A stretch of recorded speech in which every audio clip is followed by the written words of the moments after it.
Hey, ladies and gents, it's Zembek, and we are doing the Skorpion G. This is back in the premium shop, once again on sale. If you don't own one of this, I'm going to give it straight up, this is a 2 thumbs up tank. If you want to make credits, do damage, yeah, this will do it. This is probably one of the better tier 8 premium tanks in game. Unbelievably fun tank, good armament, and reasonably about mobility. No armor, but hey, you don't really need it when you can shoot shit at 500 meters. No problem. So, let's talk about the history of this tank. This is mind-numbingly crazy. This is a wargaming thing. So it's very interesting.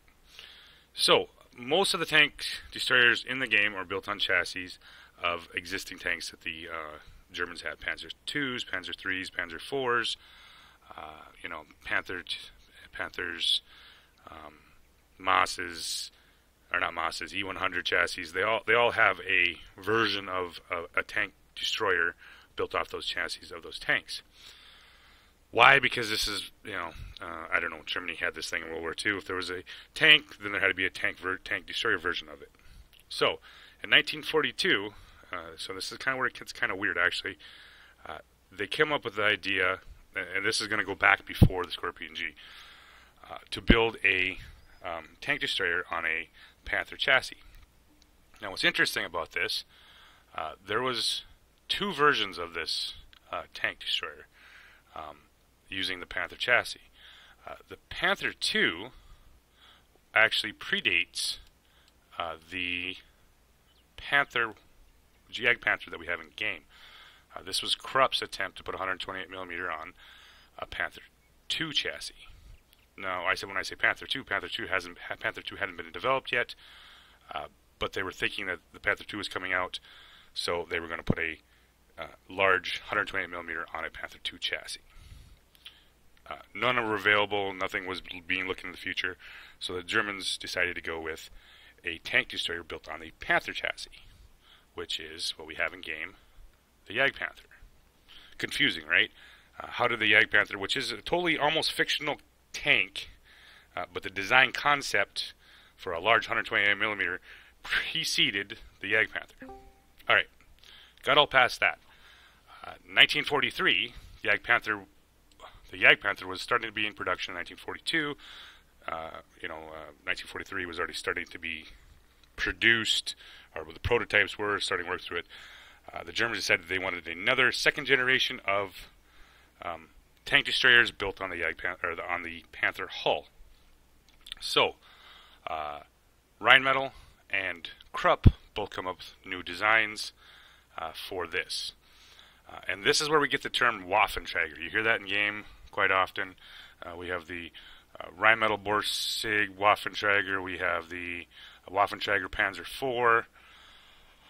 What the Waffenträger was, and really in terms, was a cheaply built vehicle that mounted a gun way bigger than what was ever intended to be mounted on that tank chassis.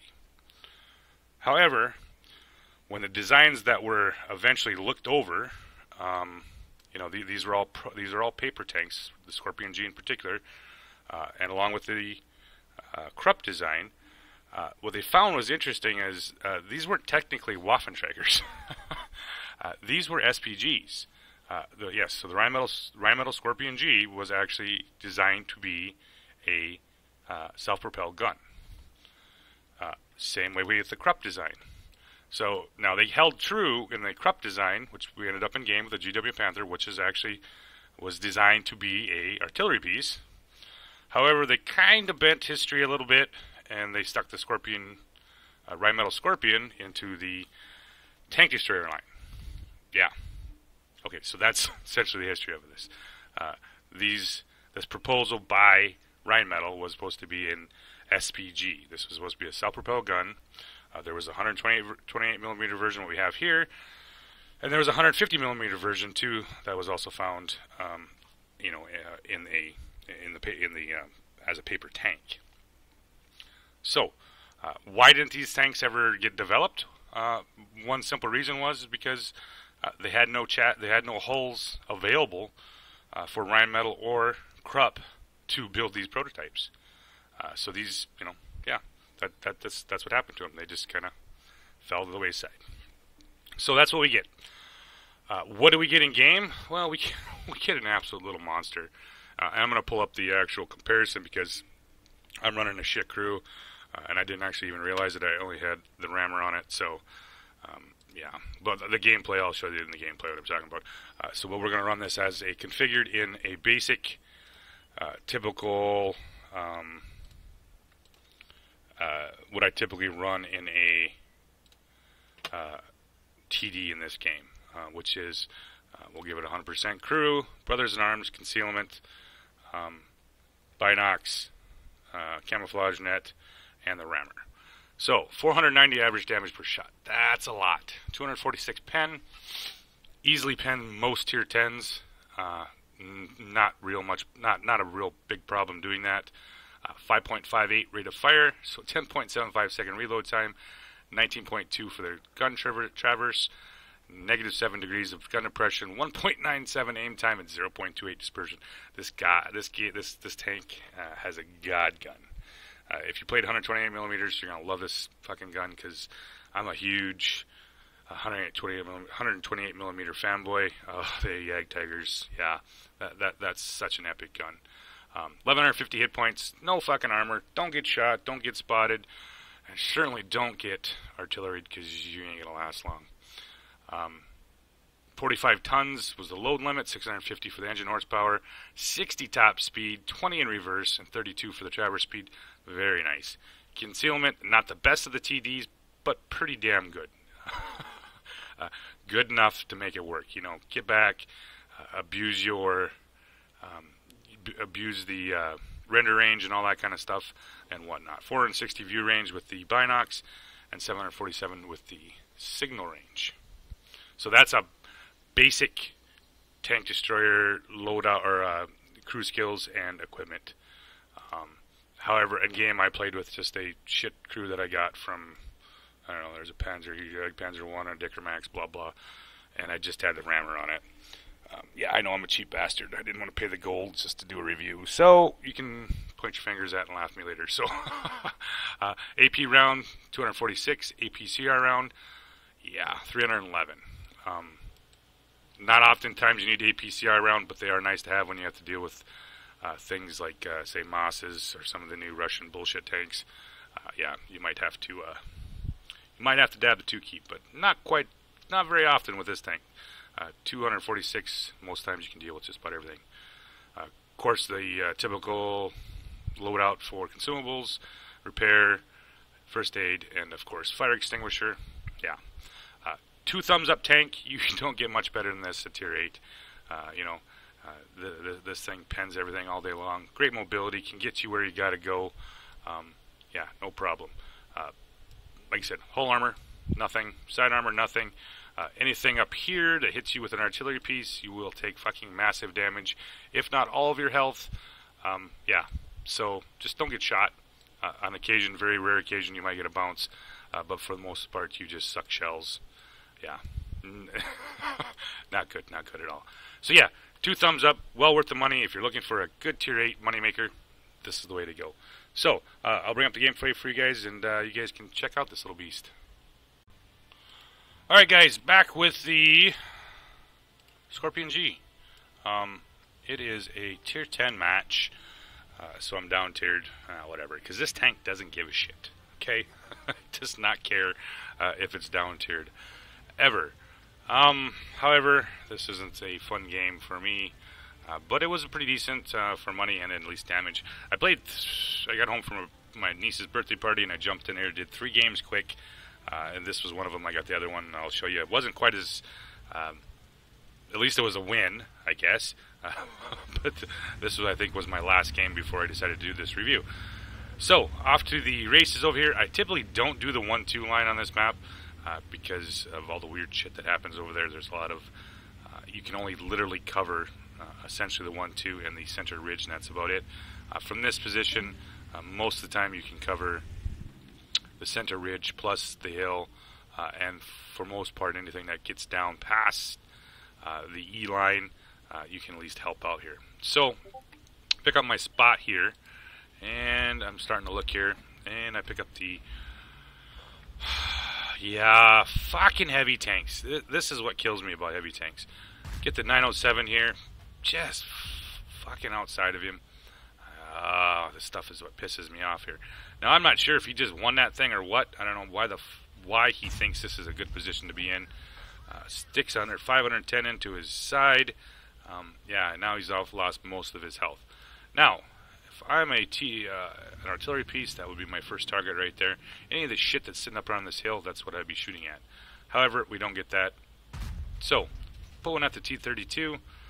I thought he was going to stop there. This is what's your problem when you start, guessing, right? So T-32 moves up. I'm waiting. I'm not going to pin his turret, so there's no point. However, if you turn your turret like that, there we go. Put a nice shell on the side of it. The 103 finally moves. I knew this was kind of fucked up because this guy had literally sat here on the hill instead of going up the hill. We had one scout up there. This wasn't going to be fun. So, pick up the Hawk. A little bit, it does have pretty good shell velocity, but yeah, you're not going to lead it out real well. So he's, for some reason, doesn't understand how good the T-32's view range is, so he's not paying attention. This 907's got to go because he's really being a pain in the ass. Drop one over into his upper plate with that shell. And once again, I was kind of expecting this is where you expect RD to finish that shit, but no, 907 survives the whole battle because yeah. All right, whatever. Back to the game. This has got, like I said, a god gun, insanely good penetration and accuracy at range, and that's what you're supposed to do.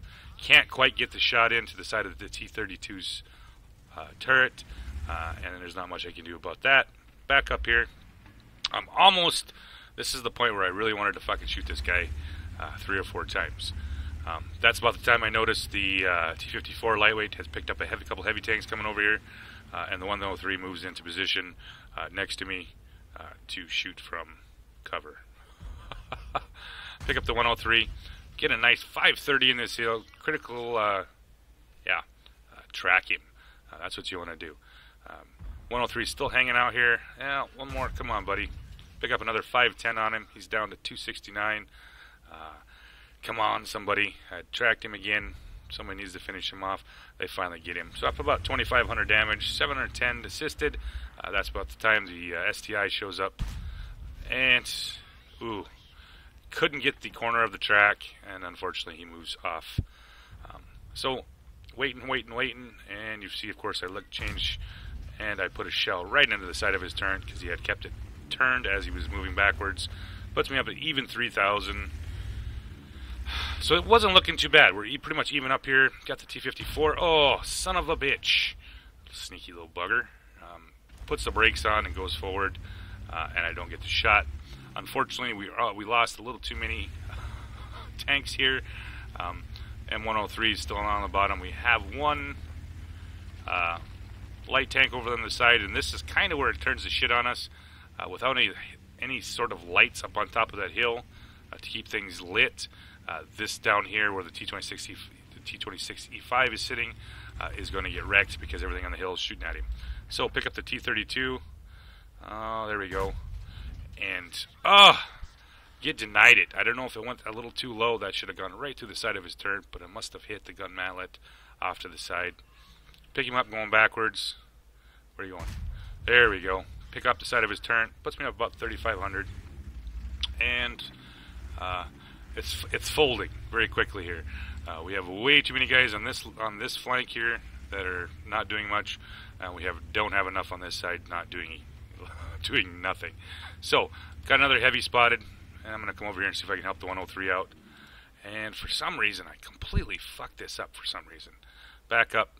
Dead tanks in the way. Can't get a shot on him. Come on, boys. Back up. And, right off the, a little too late on the trigger. So, pick up the T-110E5. Come on, what are you doing? And, shit, he stops behind the tank. Now he goes. And I get a bullshit drop with RNG. So, this isn't going to work out. I'm not going to sit here because I'm going to get spotted. Turn the tank around. Good mobility. And I'm going to try to get on the fucking run here and see what I can do. Pick up the T-10E5. Unfortunately, he's close enough. I don't really want to shoot because I'm going to get spotted, and I'm not sure what's up on the hill to get wrecked. So we're going to get out of here. And over the hill we go. Yep, just as I went over it, I did get spotted. And we're on the run here. So the Hawk 12, it's picked me up here. 907. Bucky's still alive at 20 hit points. Yeah.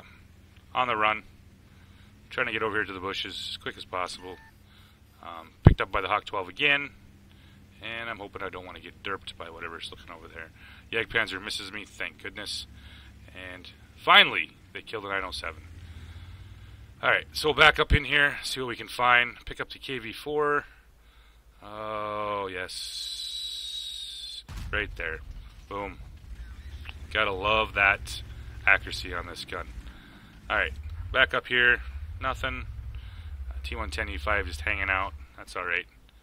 We're going to see if we can pick up the T10E5 as he says come over the hill. Nope. Can't quite get him. Looking. I got one scout tank left, super conch left, and that's about the time I notice these guys making a rush for him. Pull back over here. Pull in on the 103. Put a nice shell into the 103. And unfortunately, it didn't do us any good because super conch got killed. Their artillery picks up the 53-55, and I get a critical hit on him. Unfortunately, not able to track him, or at least slow him down here. Did pick up the 407 damage for the assisted. Can't quite get a shot on him. And I'm not sure, the 41, that guy, he had apparently charged in there after the big guy, and for some reason left him. Looking here for the T-28, can't get a shot on him. Pick up the, there we go, pick up the Jagdpanzer, put a good shell into him. Roll a little low, 479, would have been nice if we would have rolled it higher. Yeah, puts me up about 5,000 damage. They have way too much stuff here, so I pull around the corner, and I'm pretty sure I was going to be screwed here. T-54 lightweight had moved over and shot me already, and artillery nailed me, and of course Jagdpanzer E100 literally lit for about 4 seconds and get wrecked. So, that was the fucking last game. I'm not even going to comment on the gameplay. It wasn't worth my time. Hope you guys can see what I was talking about with this tank. Epic gun. Great at range. Good penetration. This was a 120K credit game with 5K and a high caliber mental. So, one more game for you guys to watch and see what you guys think. Alright, back with the second game. Actually, the second game in the review video, but this was actually the second game. This is actually the first game I played today. I played 3 games. I just got back from my niece's birthday, and I thought, you know what, it's still on sale. I thought I meant to do a review, so I played 3 quick games in it, and to get some video for this. And this was my only win of the 3 games. Yeah, just fucking terrible. Some days wargaming is so depressing. Great thing about this tank, it's got it. You know, with its mobility, you can get into a lot of places early, which of course translate to early shots. And you're going to see me run up here with the Lorraine 40-ton, and we're going to go up here to the top hill. This map isn't really conducive to our TDs, anything below the E line. Too much pokey, shooty. So you really want the range and the draw distance to try to stay alive as much as possible. So, I've got a T-49. There's a couple tanks here in the middle. And we're trying to get up here to the top of the hill so I can get some shots on those guys right off the bat. So we pull on up here, got the FV with us now, and the rain with us. So it's not looking too bad. For some reason, our M44-43 has already lost almost all of his health. Apparently somebody was mad. So, this is a nice position for the CD. You can get up in here and get some pretty decent shots on these guys sitting down here if they're not paying attention. Pull back here, find the M01. Come on, what are you doing, buddy? Put the first shot out there, into the ground. RNG is one of those deals. She's a cool, cruel, cold mistress. Find the M01, backing up, and there we go. Pop the shell onto him, pick off his track, 475. Gonna hang out here and wait. He obviously knows we're up here on the hill, but there's nobody up here to spot. So, wait, put another shell onto him, pick up the side of his turret. Damn near missed it. That's, That's RNG for you. Pick up the TVP. He's pretty much oblivious to... I don't know if he thought this was a good place to sit. It's not. So up to 1,400 damage off the bat. And... oh! Why? I don't know why. I get 7 assists out of it. Thank you, Wargaming. Pick up the MO1. Come on. And... moves out as I shoot. Yeah, he's only got 73 hit points, so it wouldn't have been worth the cost of the shell. But hey, you know what? I like to hit a couple hills. He finished them off. And we are sitting, it's about a 3-2 game right now. And we're going to pull up in here and see what's going to happen. It's never a good idea to poke around this corner because I'm really not terribly sure about all these maps. Sometimes I know that ridge over there has got, along the 4 line, has got lots of bushes and stuff, and shit likes to sit in there. So I'm not going to poke out there too far. Lorraine goes full crazy sauce here. Problem is with that push right there, unless you get some help from the center, it's not an easy thing to do. So he gets picked up by the AMX 1390, pull down here, pick up the AMX 1390, put a nice shell into him, 494, and I got the 46 Patton over here. Lorraine, yeah, not the best place to be right about now because you never know what's around this corner. I've charged around the corner and found 1 tank, and I've charged around this corner and found 8 tanks. So it's always best to kind of wait and see what's happening, especially when you have a bad chat that's kind of working the hill over there. I thought maybe he'd get up a little higher, pick some stuff off. So we got the FV 4202 with me, and we know for sure we got a 46 Patton, AMX 1390. Skorpion G was spotted on the corner over there, and we still have a T28 Proto hanging out somewhere, so I'm not terribly sure where all this is at. So pick up the Centurion, and fucking eats the ground. God damn it. So, and luckily for me, he actually sat. Fuck. This game. So now we know I have 4 tanks out here. There's 2 of us, and everybody's pushed off to the south, so there's no help here in the center. So we're not going to get really carried away here. FE42 moves up, and that's about the time the Patton does. Do find a nice push here, so he doesn't see me until after I put a shell into him. But by that time I'm backing up. So get a nice big hit in there, 455. And I'm kind of being leery here. I'm not real interested in, like I said, pushing around the corner and find out, because that's what the FV4202 is doing. So I push up a little bit up the hill here. I'm looking for a shot on that 46 Patton. Most of the time you want to play with this tank when if you're doing these kind of pokey, shooty, you want to wait till, of course, they shoot first, and then you can shoot. You got to save that HP as long as possible, because, 1150 is not a whole lot in a tier 9 game. They can go through it pretty quickly, so you have to be a little bit careful with your HP pool. But God gun, we're going to sit here and wait until 257 over there gets them distracted, because you know how baddies are.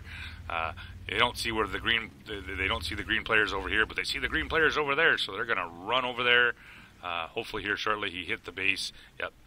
And now you're going to see this bunch of baddies scatter back to the base to stop it here. Just kind of waiting for him to get picked up here, so we have the green light to go and deal with this situation down here. So right now there's still 6 tanks on the board. It's a 9-7 game. We're going to wait here a little bit here. Yeah, I know with the T28 he was sitting there for the longest time. Be patient with this tank, of course. Like I said, it's a TD. T28 Proto Shout. There's the AMX 1390. So at the absolute worst. Oh, they're all right there, so we're going to be on the run. Pick up the Centurion 1. And like I said, the prototype, the AMX 1390. Centurion 1 is going to be my first target, because I'm a greedy fuck. And, I play these tanks specifically for credits. So the more damage, the better. Pull around the corner. Pick him up. Oh, there's the GW. He's the bigger threat. Put a nice 553 shell into him. And, yep, there's artillery. Pull over here. Oh, Centurion 7-1. What the fuck does he have HE loaded? And these new... Put a nice 432 into the GW. Don't finish him off. AMX 1390 goes, yeah, I got you, buddy. Thank you for the kamikaze. Let's me up at 3581 and the T20 Proteate. These new hills they've put in this game with the new HG models, these are a pain in the ass to get off of. Man, there's so many hills I drop off. I was like, yeah, this is no problem. Drop off of it. And I'm like, what the fuck is all these rocks doing here? Yeah, that could have been a lot worse. That GW could have probably one-shot me. So, this I think was like 90, yeah, right at 98,000 or something like that when I actual take home after I got done with it. So, hope you guys enjoyed the gameplay, and we'll see you guys later.